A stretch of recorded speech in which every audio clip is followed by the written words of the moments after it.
We all have the capacity to be patients at some point in our life, and I too have been a patient, and not only is it daunting as a member of staff here, but as an individual, it's really quite traumatic because you really do put your life in their hands. It is very stressful when you've got a relative in hospital, and I think if you're walking into an environment that hasn't got a good atmosphere, that's automatically going to make you feel more stressed and nervous. If you walk into an environment and your nurses are happy and friendly, they go out of their way to help you, I think that makes a big difference to someone's experience. It's for us to deal with the challenge of getting the whole package and the more complex things of nursing in place. That's not for our patients to worry about. We've got to guarantee that we are getting the things that they want out of us right. We've always listened to patients, and I think, unfortunately, the route has always been the complaints mechanism, and that's quite sad actually, that it takes an informal complaint or a formal complaint to really make a change at local level. We've been to a meeting about the Family and Friends test. It's a survey that we give out to patients when they're being discharged, and it tells us how well we're doing on the ward. We get a breakdown from each ward so we can see what we're doing well or what we're not doing so well, so we can improve how we do things and how people see us.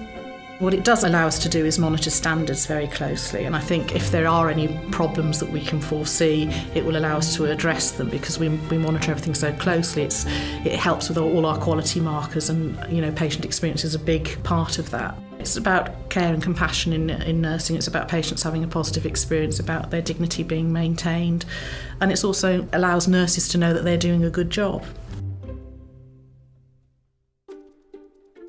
I called together quite a large group of the ward managers this morning to talk through their individual ward data, but also what we need to do in terms of, I suppose, reinforcing the positive, so sending back that good message to the ward staff where they have done well, and that feedback process, but also use it as an opportunity now to turn some of their comments where we could have done better into action. It's all about sharing good practice. We don't want to invent the wheel again. So if somebody's getting it right, we need to pinch their ideas and adopt them on our sort of units and wards. Sometimes when you get a generalised picture, it doesn't necessarily mean it's relevant to your area, so we need to look at what's relevant to us. And surprisingly, something that worked really well in one area just doesn't work in another area, so you have to adapt it and look at it again. Reviewing the data that has come through has really sort of reinforced my belief it's not the big stuff that matters, it's the little stuff.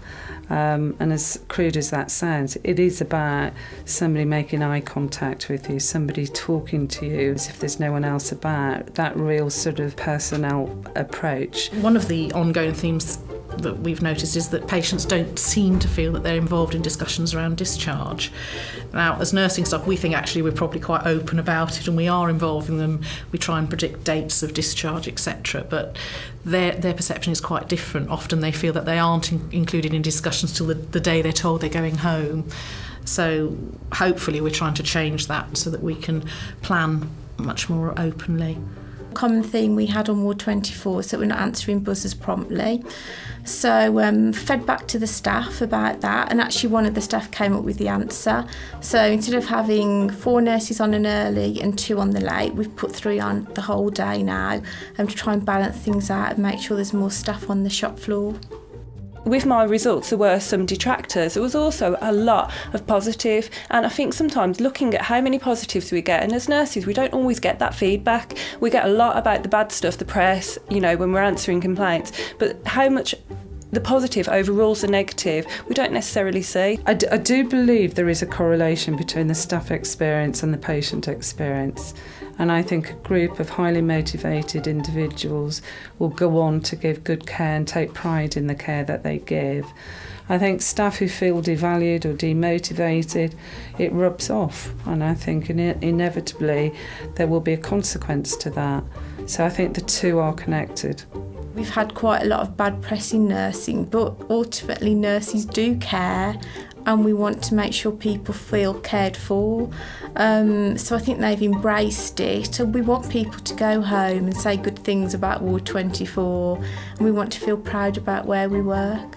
And ideally this will enable us to sort of get to the place where we're not getting any complaints because we're getting it right the first time, all the time.